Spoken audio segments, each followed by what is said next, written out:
Prezzi del gelato in aumento e nuovi rincari in arrivo anche su coppette e vaschette dal 1° aprile. In occasione del Gelato Day del 24 marzo, Confartigianato Imprese Veneto lancia una campagna per aiutare i consumatori a riconoscere il vero gelato artigianale.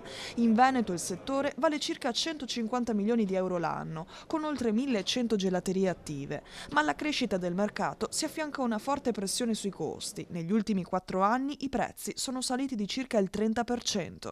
Le materie prime che sono aumentate quest'anno sono soprattutto il cioccolato, il cacao. Già l'anno scorso il cacao ha triplicato il proprio valore, il cioccolato è raddoppiato.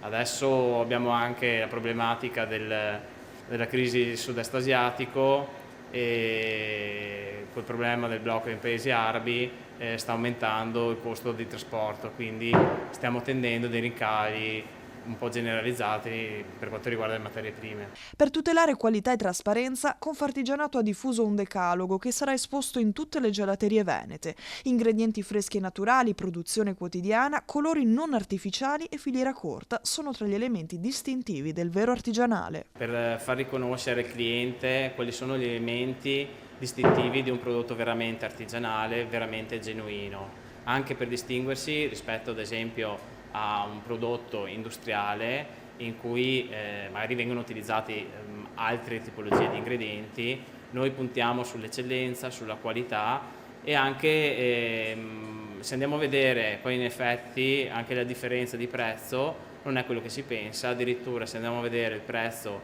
del gelato industriale per quanto riguarda un cono o uno stecco è superiore a quello artigianale se andiamo a vedere il prezzo al chilo del prodotto.